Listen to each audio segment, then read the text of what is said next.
In the age of Aquarius, which we are now entering, astrology will gradually evolve toward that which is known as esoteric astrology. Esoteric astrology looks toward causes rather than effects, to the life of the human soul that lies behind the outer form, the body.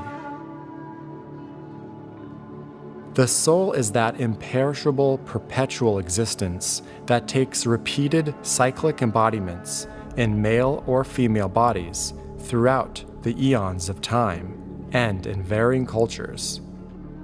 Part of its purpose is to expand consciousness and to work out karma. Most astrology practiced today is personality astrology. That ranges from the mundane to the very spiritually oriented. Whether we are considering fortune-telling astrology or the more serious psychological astrology that strives to help bring about integration and wholeness, we are still limited by the tools with which we work. So traditional astrology, exoteric astrology, is often what we see in newspapers or the column in the magazine, and it often has a lot to do with our personality needs and desires and when will I meet XYZ, when will I have XYZ, you know, and it has a very concrete focus. Esoteric astrology, no surprise, is interested in the soul gift. Esoteric astrology is soul-centered astrology.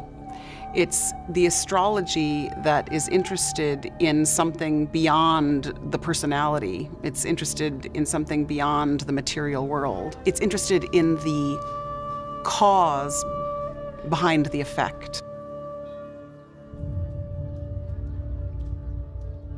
In the esoteric philosophy, astrology is an important structure of thought, and it actually has another name. It's also been called the science of relations, because astrology is really a story or a way of looking at things that has to do with the relationship between the macrocosm and the microcosm, the big picture and the human small picture, and what is the relationship between those two things. Esoteric astrology is to do with soul-centered consciousness, someone who is aspiring to expressing the soul, who is awoken to a sense of soul, as opposed to the personality is just the threefold lower self working in the lower worlds without necessarily any connection or inspiration from the soul. So we have exoteric or personality-based astrology, which of course is by far the most popular astrology, because the masses haven't really awoken to soul yet. But it also provides a vehicle for people who have awoken to soul, and is certainly a bona fide and legitimate form of astrology to practice, particularly psychological, humanistic astrology. The fatalistic astrology, of course, is of the past, is of the Piscean age. It doesn't really promote a good image of how the new astrology is evolving, which has much more to do with free choice, free will, and using astrology as an empowering tool rather than being a fated victim of the stars. In the simplest terms, we can say that exoteric astrology is the astrology which concerns itself with the personality, its happiness, and its fate. Esoteric astrology, which is not yet fully developed by any means, concerns itself with the astrology of the soul. But to be humble about it, we have to say that at present esoteric astrology concerns itself with the expression of the soul through the personality. I always say that we had better not be simply an esoteric astrologer, because a good esoteric astrologer is also a good exoteric astrologer.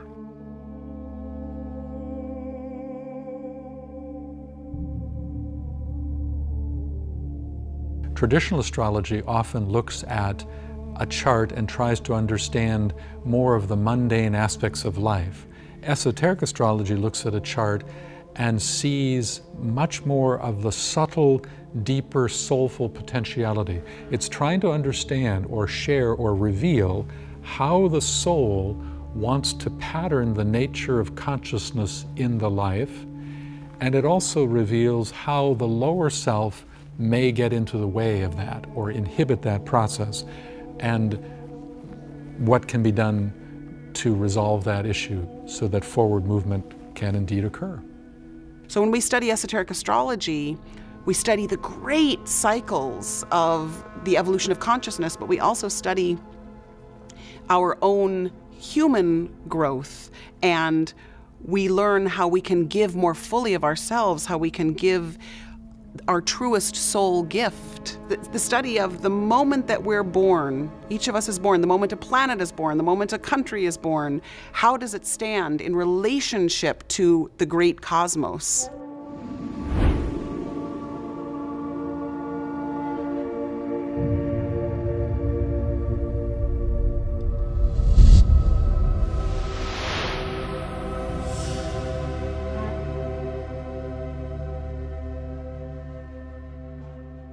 One of the major new tools is the study of the 7 rays. They are 7 streams of energy which enter this solar system from cosmic sources and condition every life form within it. The 7 rays emanate from the 7 stars of the Great Bear constellation and summarize the combined energies of 7 solar systems, of which ours is but one. The 7 solar systems act like chakras, or energy centers within the body of a great cosmic being. The star Sirius, and also the 7 sisters of the Pleiades, form a triangle of energies with the 7 rishis of the Great Bear, and are considered esoterically as a major conditioning influence on this solar system. For just as the soul is to our personality, so too Sirius is to our sun.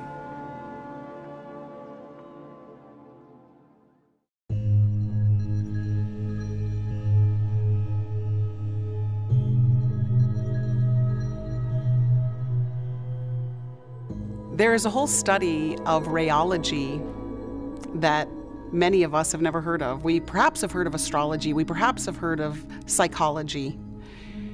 But rayology is a whole branch that reveals a whole new way to look at our psychological makeup, to look at our astrological makeup. So in rayology, there are the 7 primary rays, and each ray has a fundamental quality, and each of us has a rayological makeup that we can only learn through our own investigation. I think everybody who has studied human nature realizes that beneath all the diversity of outer behavior, there seem to be some fundamental orientations in the human being. But if we study the orientation of these people who have different combinations of the 7 energies, we're going to learn their psychology. We're going to learn what they're cut out to do. We're going to learn what they are destined to do. We're going to learn the source of their happiness, their joy, their bliss. We're going to find out where not to put them and where to put them, you know? The 7 rays are really 7 great energetic beings that are evolving as everything is evolving.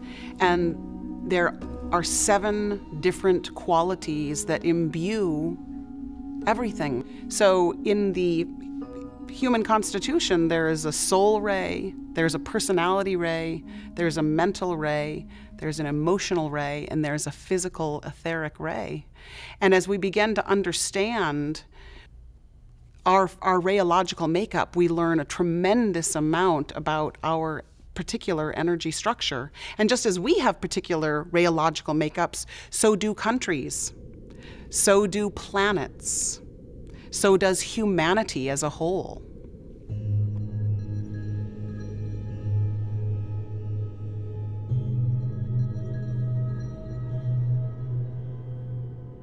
Esoteric astrology gives a larger perspective of life, that we are not just a little planet on its own, but participating as an energy center within a greater body of manifestation.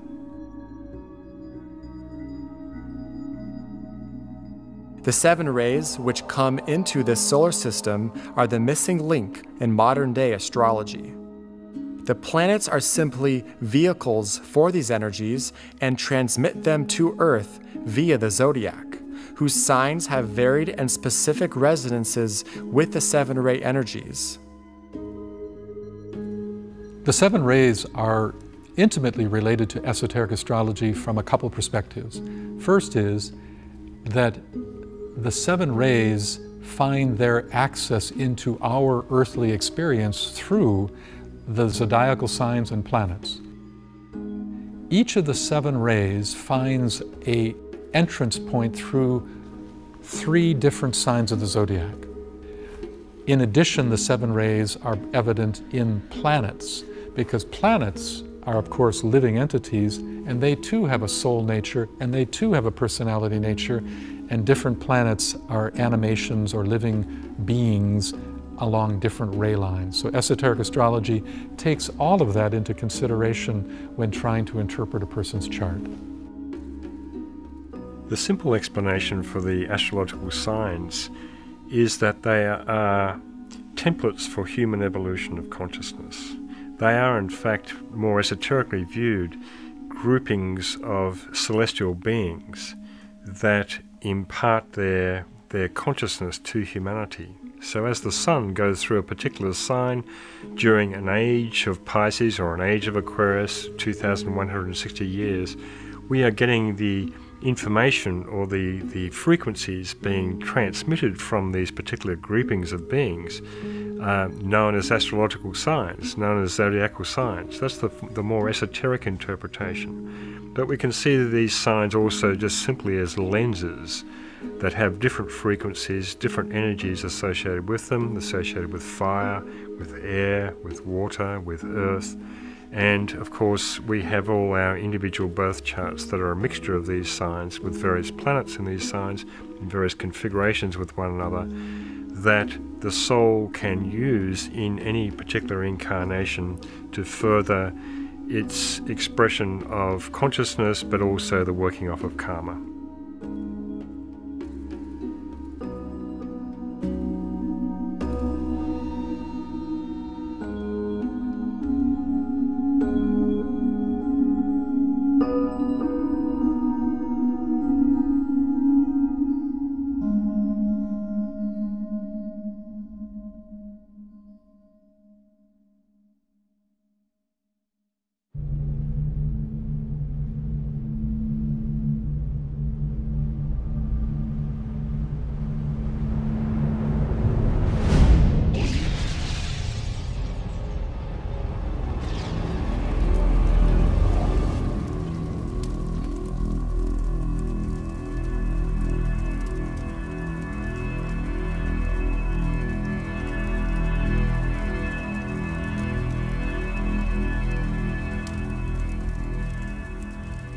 The ray energies can also be studied by themselves and constitute what is known as esoteric psychology.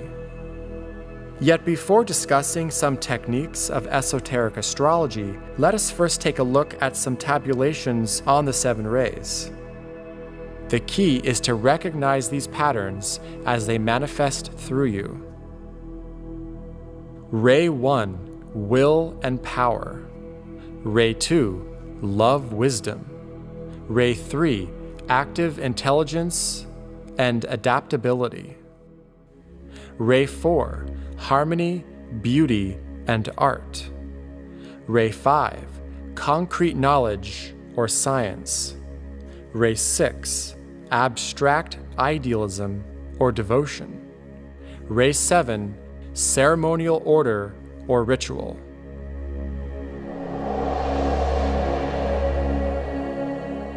Once you become familiar with the 7 ray energies, and once you have acquired a general sense of which ray energies are expressing through you, then you will want to get more specific and isolate which body the ray energy is manifesting through. For example, you may have a seventh ray physical body, a second ray emotional body, a third ray mental body, with a fifth ray personality, and a first ray soul. Unless you know the rays in your own nature, you're going to have a tougher time finding out where you belong and what you should be doing.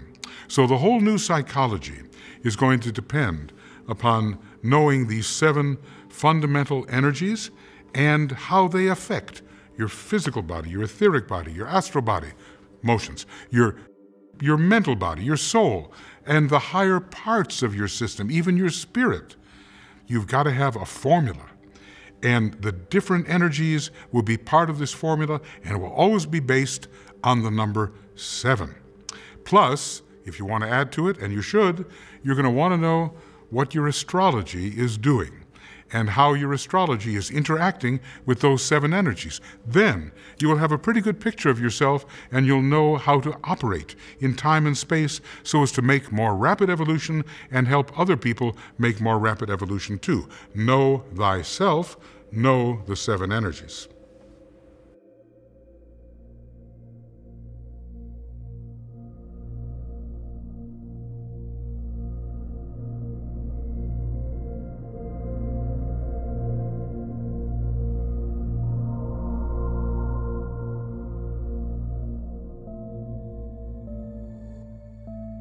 Your personality traits and characteristics are quantified by your outer objective life, whilst your soul characteristics and qualities are quantified by your inner subjective life.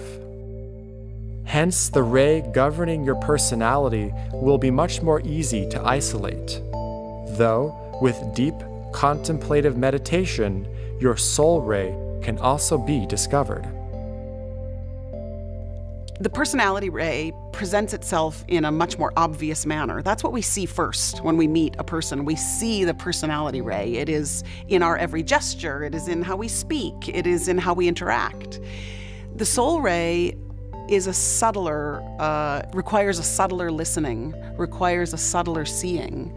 It has much more to do, it's much more qualitative and something that you experience perhaps through getting a little quieter and listening a little more deeply.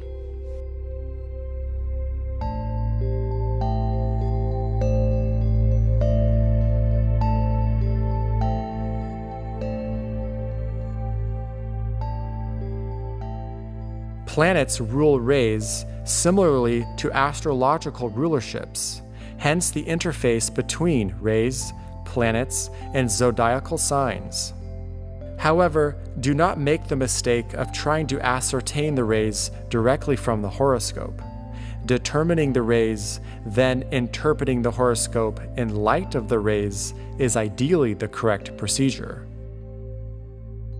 A horoscope is a map of the heavens. It is a blueprint of our birth.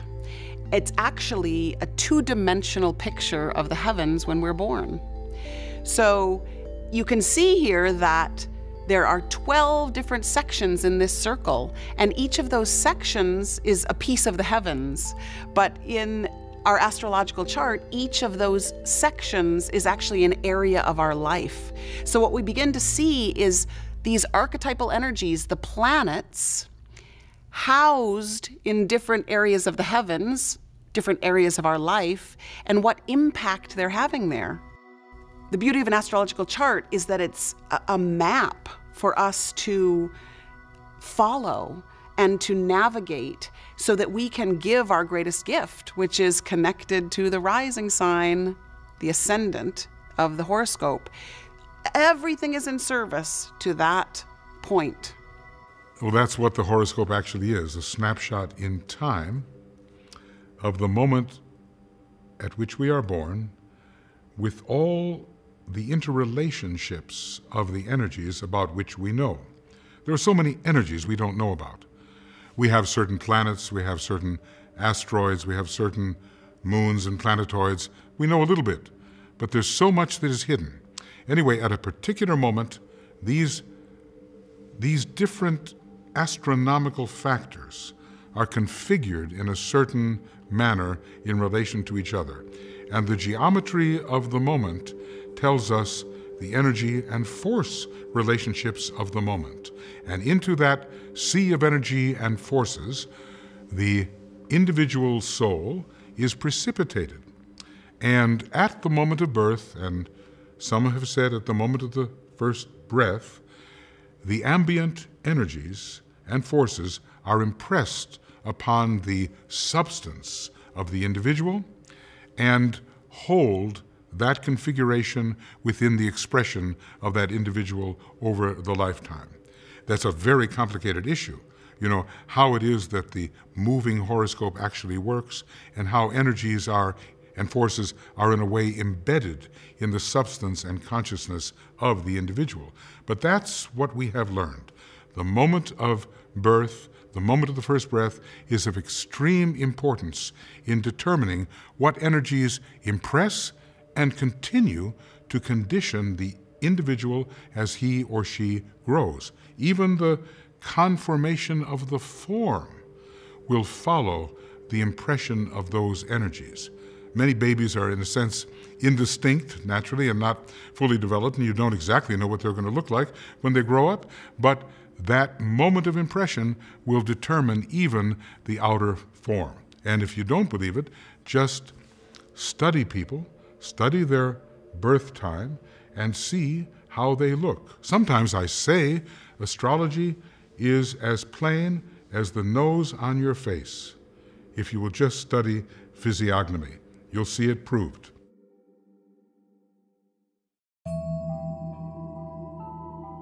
This esoteric knowledge of oneself does not come instantaneous, but will emerge after patient pondering and meditating. It will take time, but be patient and mindful of the patterns in your day-to-day life. The birth sign is the sign of identity, and it can be understood as identity as soul or identity as personality. While the rising sign is incredibly important both to traditional view and esoteric view, but for different reasons. See, the rising sign is the sign that's cresting at the eastern horizon at the moment of your birth. Traditional astrology will say that the rising sign holds a clue to persona. That is to say, it says something about how you as a personality are seen in the world or how you'd like to be seen, and sometimes it's been correlated to body image. Esoteric astrology says, yes, that's all true, but goes on to say that when a person is on the path, then the rising sign has a higher meaning because it can represent the soul's deeper intention for this incarnation. You see, because it's the sign, as I said, that is cresting in the east, and the east is the direction of the spirit, and it's rising, so it can symbolize the soul's rising intention. Let's begin with something that's not a planet. Let's begin with the rising sign. That is the driving energy which, if properly used, takes you ever closer to the center of your own soul life. So that if you think of yourself as a Virgo because your sun is in Virgo, you should think of yourself more as an Aquarius if your rising sign is Aquarius. I'm an Aries type, but that's in my personality. As a soul, the energy of the sign Cancer, my rising sign, will take me closer to my soul fulfillment for this incarnation.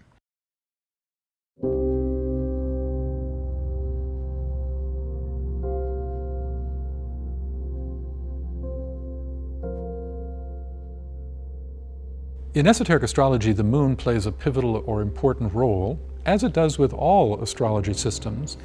But in the esoteric view, when a person is on the path, that is to say, when a person has awoken to their higher nature, then the moon starts to have an added quality of understanding. It is said to be the symbol of the prison of the soul. That is to say, it can represent certain instinctual tendencies and patterns within consciousness that inhibit the soul from being more effective. So much of the path has to do with transforming or solving the so-called problem of the moon in one's chart. The moon represents the past and the conditioning of what's called your lunar vehicles, your physical, emotional, and mental self. It is the subconscious self, and I just say it in the briefest possible way.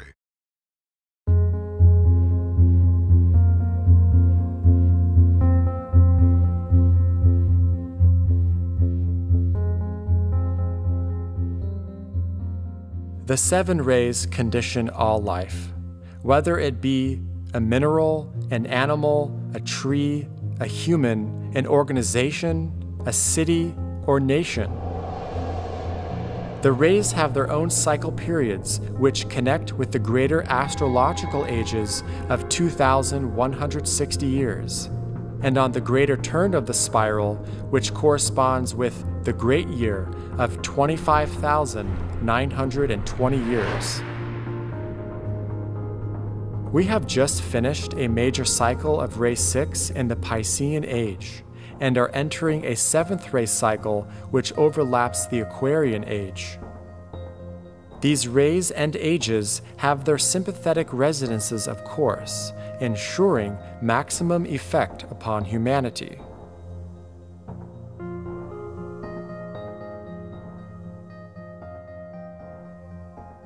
So just as we incarnate, the ray energies have a similar cycle. They come into incarnation and they leave incarnation. And we are at an interesting moment in time where the 6th ray is exiting and the 7th ray cycle is beginning. So just as we have these cycles, so too the rays have these cycles of incarnation.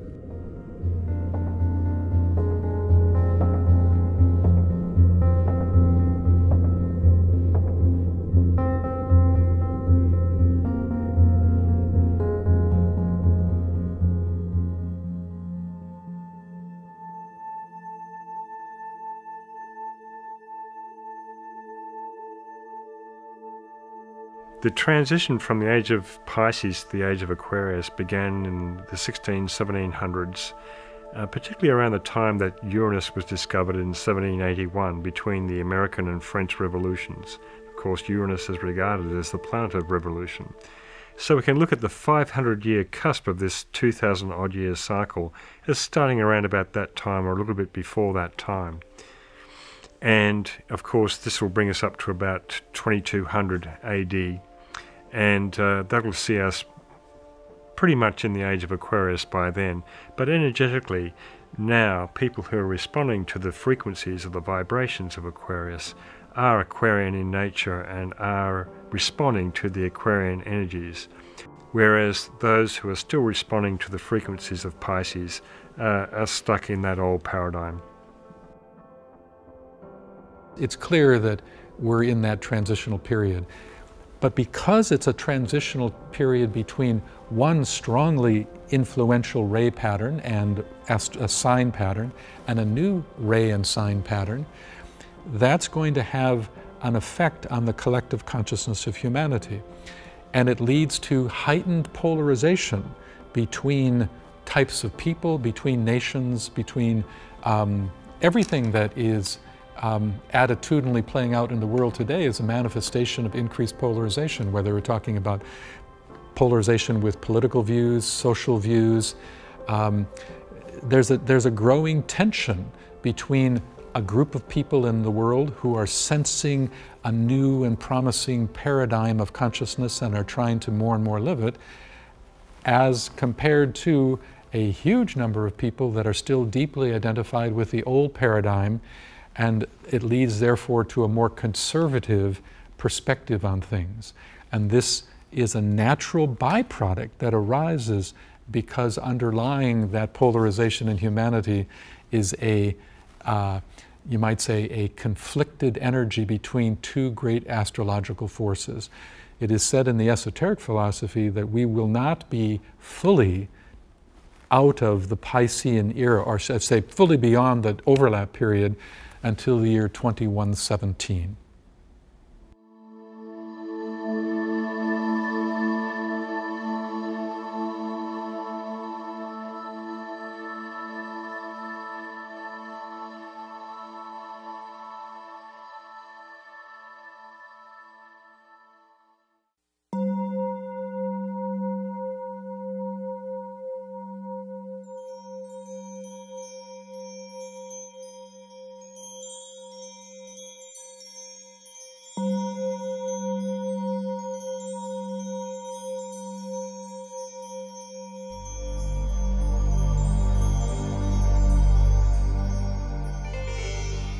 Esoteric astrology has been called the science of all sciences because it is a system of relating every living entity together, a planet, a ray, a sign, or human being, etc.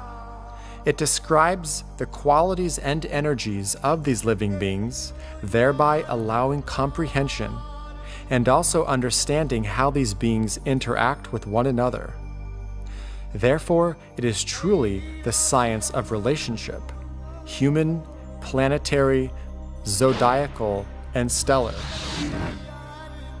When the word science is used in this presentation, bear in mind that it refers not only to concrete analysis that employs the tangible senses of which our academic world is based upon, but rather the esoteric sciences of the higher intuitive or abstract mind, which sees the whole synthetically and inclusively.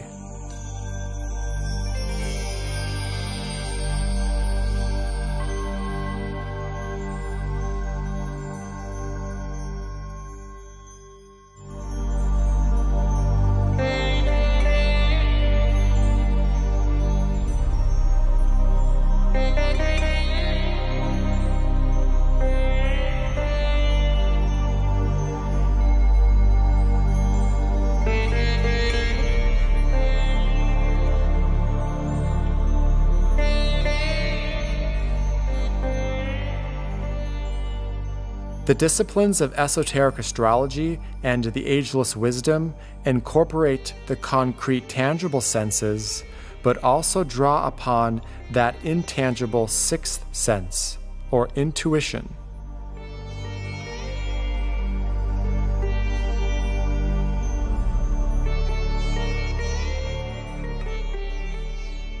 Because of its emphasis on the inner or subjective side of life, esoteric means hidden or understood by the selected few.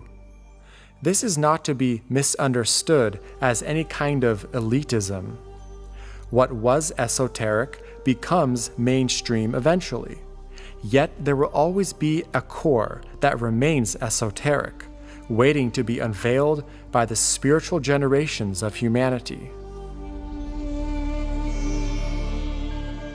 The similar word occult means hidden beyond the bounds of ordinary knowledge, or of a nature not understood as physical qualities. In itself, occult does not have the negative implication much that the media has promoted.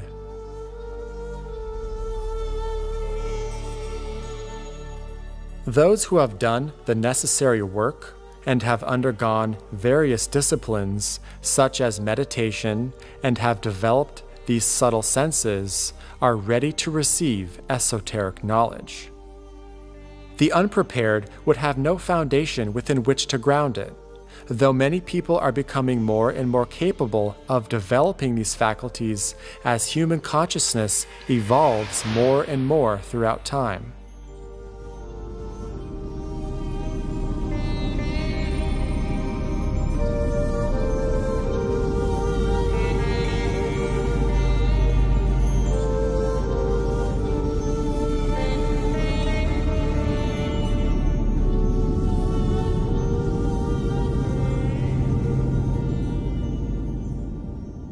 It's important for humanity to understand their true origins because they can start to consciously participate in the divine plan far more, and this will occur in the double Aquarian cycle that we're going into, because it's not only the age of exoteric science, but it's the age of spiritual science. And so occultism, or spiritual science, or esotericism, as it's called, will teach humanity these perennial philosophies, these eternal truths about their origin, and it will create a resonance and an impact and a recognition by humanity of those truths that will inspire them to participate in the greater plan, to find their place, their niche within the greater plan, and especially during the age of Aquarius within their own group that is taking on a portion of that greater plan.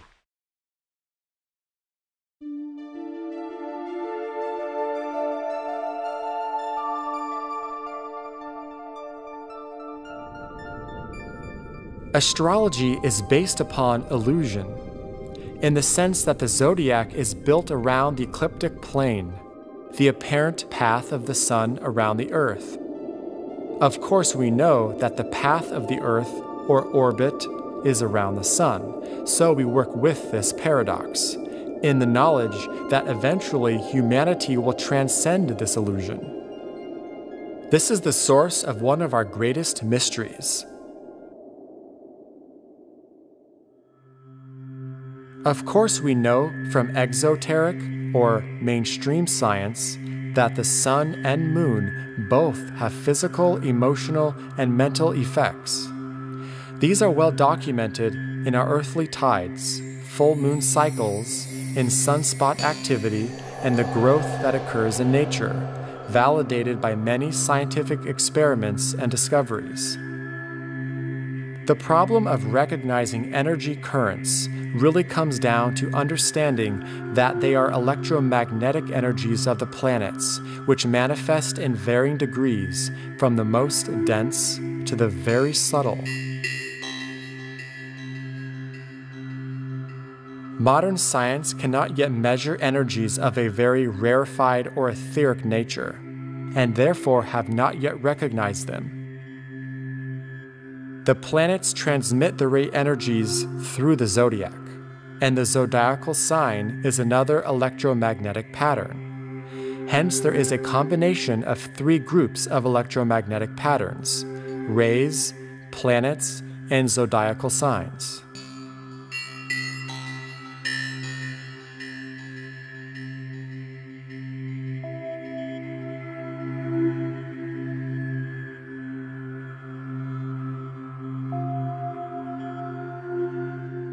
We could also talk about the Earth as this great living entity that has a dynamic electromagnetic field around it, just as every planet is a living entity that is growing and evolving. And these are all in the web of the sun's energy.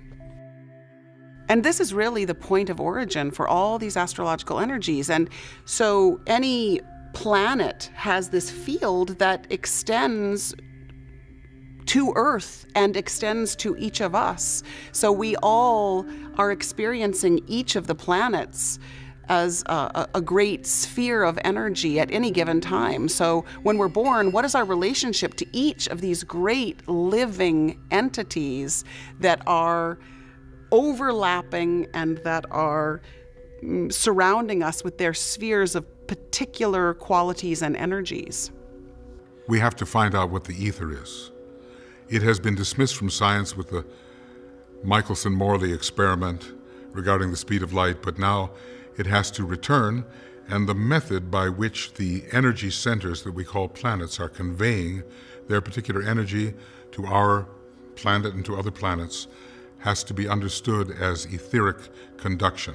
So until the ether is more fully understood, the modus operandi of planetary energy reaching us will not be understood. However, it gets thicker because planets are the bodies of great intelligences or deities, the ageless wisdom tells us.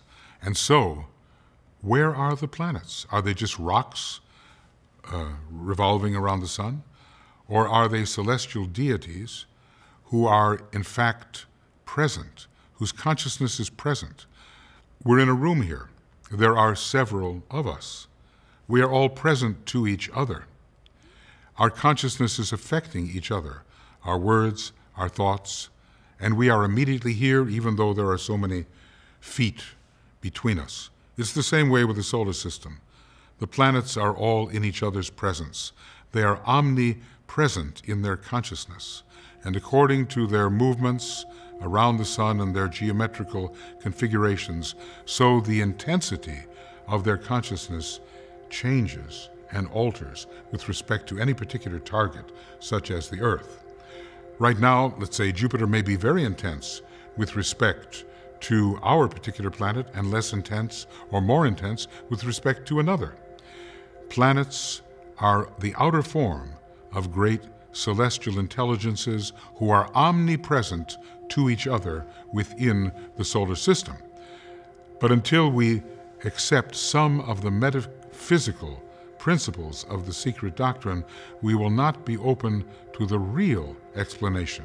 At first, we're going to start searching for all these physical explanations, and we will find some. But the real influence of the planets and of the constellations has to do with the fact that they are bodies of deities who are present to each other, interacting with each other, just like any group would interact, like any group members would interact with each other, and they are affecting each other accordingly.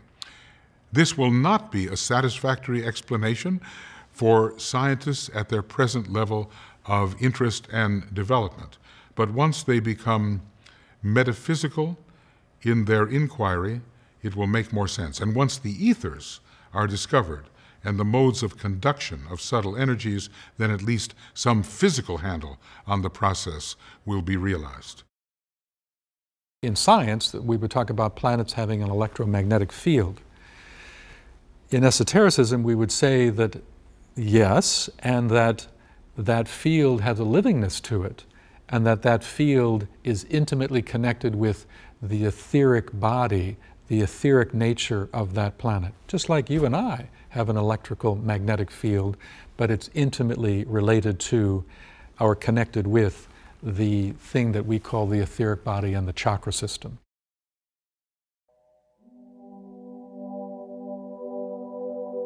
The seven-ray energies correspond to many septenaries, which provide the basic building blocks of occultism.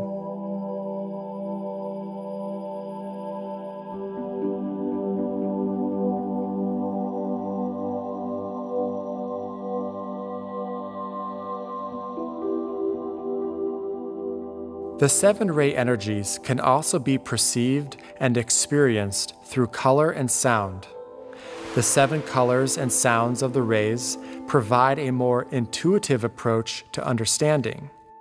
For instance, ray 7 corresponds to the note of G and the color violet, depending upon which octaves are being used.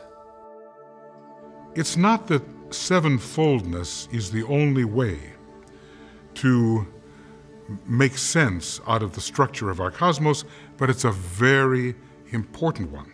But when we start talking about real functionality, the way man exists in the world, we will focus on the number 7. It's the musical basis of the construction of the universe. It is the basis of the octave. It's the basis of the color wheel. It is the basis of the chakric system, the system of centers in the bioelectric field that we call the etheric body. So the study of the number 7 is extremely important, not the only study, but very important. Each of the 7 rays has its own unique color and sound, and that color and sound reflect the texture and quality of the ray. There's so much more than this physical reality. There are 7 planes of consciousness. And if you could imagine, they're all interpenetrating one another. So as esotericists, we want to understand that everything is in motion. We can't think about these 7 rays as 7 lines of light or color streaming down from the cosmos. We want to think of them almost as this light and color spinning together with ceaseless movement and different combinations. Sound and color are also measurable in terms of their vibratory capacity, and this is well documented, although beyond the scope of this discussion.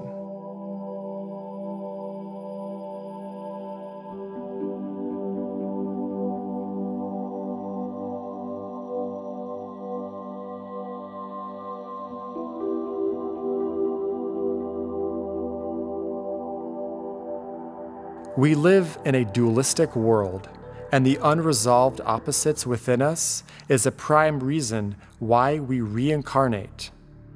These pairs of opposites exist on all planes of consciousness, but particularly on the emotional or astral plane for most of humanity.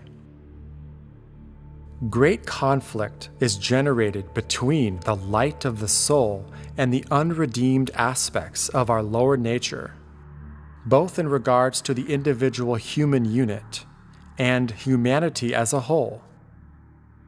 A lot of people simply respond to the personality 7.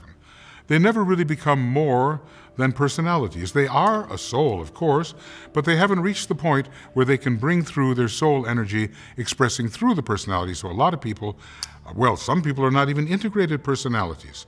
They just have to go through the 7-ness of their mental body, their emotional body, and their physical etheric body. But for other people who have pulled it all together and kind of are integrated in the world and intelligent and self-motivating, there are 7 different types. A will and power type, first energy. A love and wisdom type, teacher. Empath, second energy. The third type is the thinker, the commercial individual, the planner, the one who can manifest many things and has great ideas, third type. The artist, torn by conflict and having harmony eventually, the fourth type. Fifth type, the scientist, the accurate student of nature and of all things. Sixth type, the devotee, the religious type. And the 7th type, get it all in order, organizing the world, the magician. Okay. And they all have colors, and they all have sounds. Very interesting, too, the different notes associated with these different types. But basically, we've got 7 personality types doing different things in the world. But should the 7 soul types get a hold of those personalities, then you're going to have a conflict. And that conflict is going to be between the selfless, giving, altruistic soul energy and that more selfish, self-assertive personality energy. And that's the big psychological dynamic that is happening in the lives of so many people today. And then you have duality appearing. Some people say, I'm integrated, I know who I am, but wait a second. I deserve my midlife crisis, right? Okay, something is calling me to a higher possibility. And I have a conflict between everything I used to do and everything I might do. And then comes the battle between the soul energy, 1 of 7, and the personality energy, 1 of 7.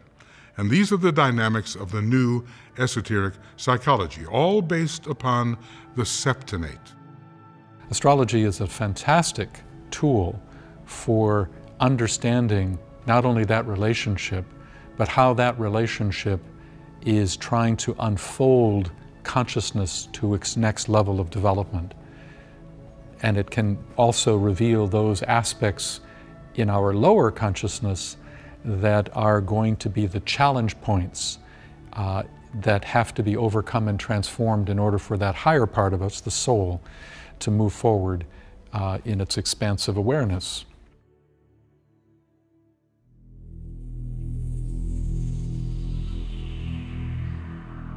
One of the main causes for the unprecedented turmoil this past century has been due to much of humanity facing its shadow self collectively, so that many are now poised to take initiation, or a great expansion of consciousness. The successful outcome of this great event will trigger some major revelations of the existence of the human soul, the truth about death and rebirth, and the existence of the Deva or angelic kingdom. Planetary turmoil is also due to the cusp of the ages, moving from Pisces into Aquarius, and the coincidence of many lesser ray and planetary cycles within a shorter period of time.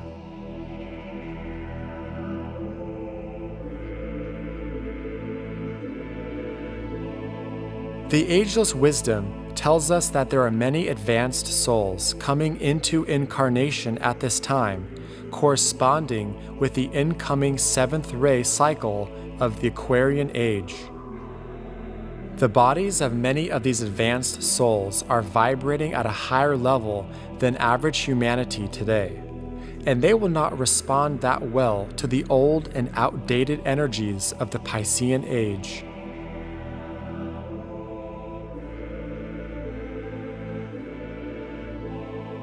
Some astrologers make the mistake of bringing a certain fatalism into their readings by stating that this is thus and so, therefore, that is how it's going to be. This leaves no free choice for an individual so that they can creatively work with their birth pattern in the horoscope. We are not the fated victims of our horoscopes, although the soul has elected to work off karma with certain challenges and obstructions. We have also brought in plenty of skills with which to surmount these problems, so that we can be conscious co-creators of our destiny. In fact, it is up to us to develop our inner senses, so that we can better perceive the subtle world around us and within.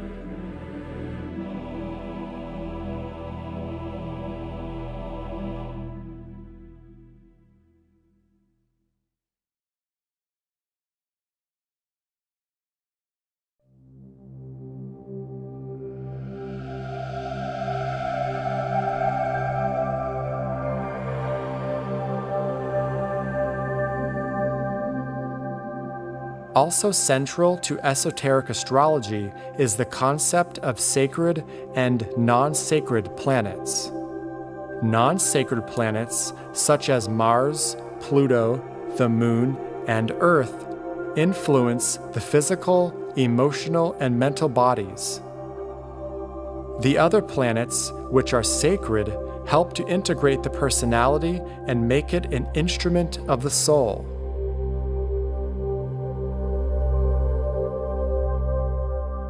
Because planets are actually viewed as entities, they're like you and I. And they have the same quality of instrumentation. They have a causal body, a soul nature, personality, mental body, emotional body, physical body, and etheric body. And a planet is therefore a living entity. In esoteric astrology, there are two categories of planets, a sacred planet and a non-sacred planet. Most of the planets in our solar system are said to be sacred. There's a few that are non-sacred. The definition of, or the differential understanding of it, is that a sacred planet has a soul nature that has taken dominion over its personality. In other words, a sacred planet is a planet whose higher consciousness has won the day over its lower consciousness. A non-sacred planet is a planet where the personality of that planet is still holding a stronger power or influence compared to its soul nature. All planets are evolving, and eventually every planet in our solar system will become a sacred planet. Planetary gods that are not sacred are like human beings who are not spiritual. They have not yet cosmically taken certain initiations which will make them cosmically spiritual. In terms of their effect upon the human being, the non-sacred planets, i.e., those that have not taken a certain fifth initiation from a planetary perspective, affect the personality of the human being. These planets are the planet which the sun veils, the planet which the moon veils, Earth, Mars, Pluto. Those are the five in our system non-sacred planets. The others are sacred planets, and they have all taken this particular fifth initiation, which renders their energy applicable to soul development and soul expression in man. The sacred planets are Vulcan, ray 1, Jupiter, ray 2, Saturn, ray 3, Mercury, ray 4, Venus, ray 5, Neptune, ray 6, Uranus, ray 7. So we should discriminate when we look at a horoscope between the effect of sacred and non-sacred planets, expecting more of a spiritual nature from the sacred planets which work more upon the soul nature of man as it expresses through the personality. When we're dealing with non-sacred planets and the non-sacred houses associated with those planets, we deal more with the personality per se. And there is a friction between these two, and we have to learn how to harmonize that friction.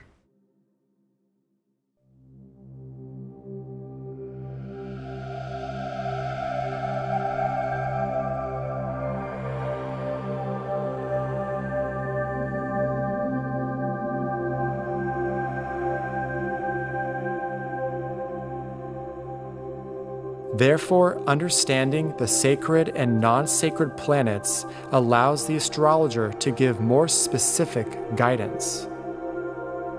Likewise, a whole new reconsideration of exaltation, detriment, and fall as indicating the three phases of the path will help to revolutionize astrology. A correct reappraisal of the decadence, those subsections of the signs, is another emerging technique. It is said that they will reveal the immediate life opportunity, exact nature of the next spiritual step forward, and the precise nature of initiatory challenges.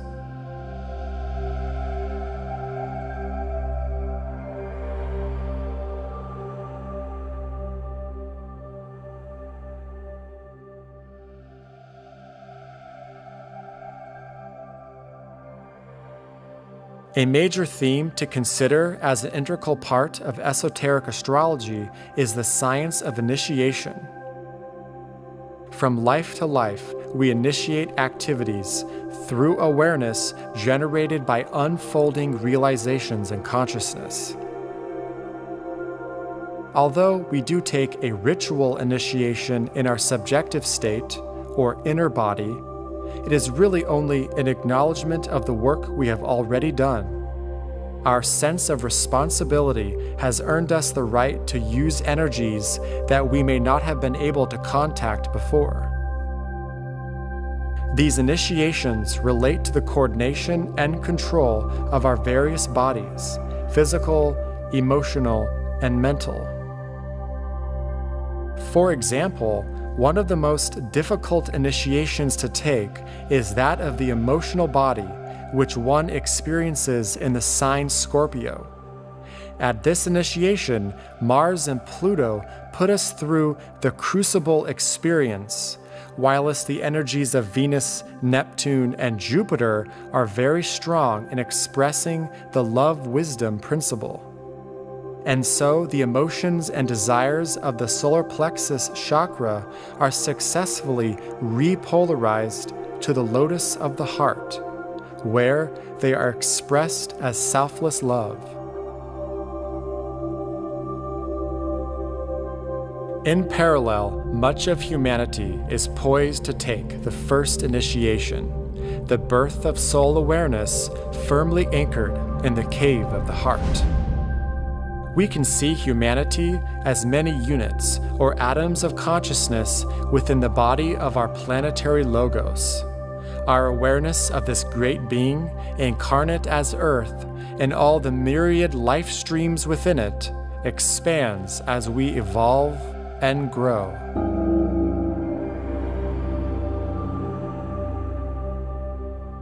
The Aquarian age that we're going into now is a 2,160-year precession cycle. However, we are told in the teachings in the Ageless Wisdom that currently this precession cycle is coinciding with a greater 25,000-year Aquarian cycle. So we have a double Aquarian cycle, which we are told is a time of unique opportunity and has only happened for the 7th time in the history of the 5th root race. And of course, Aquarius is the sign of the water bearer. It's about humanity working together far more closely as community, in groups, in conscious cooperation with one another. It's also about developing technologies and so forth, but for the good of humanity.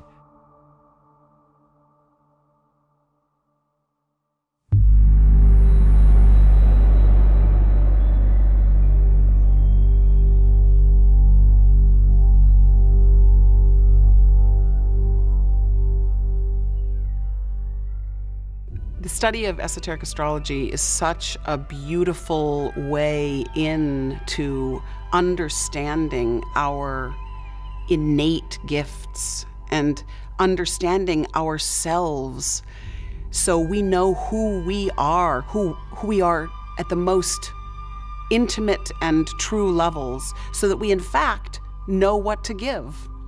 If we know who we are, we'll know what to do. There are many things that we've talked about regarding esoteric astrology, and all of them, when we put it all together, it helps us to realize the absolute livingness of the larger system that we're in, and that you and I are living constituent parts of a larger being, a larger set of beings that are part of cosmos. And this is all about understanding your relationship to the larger whole. So esoteric astrology is a tremendously useful tool to understand the journey of life and to have both an experiential and intellectual understanding of how you are a divine spark of life within a greater life, and that you have a purpose to play within that greater life. Esoteric astrology is a beautiful science, art, study that allows us to look at one another with incredible compassion and see that we're all on a journey of evolving to our best selves. And esoteric astrology is a great dance, and we all play a part, and we all move with the cycles, and we can all celebrate the journey that we're on through this study.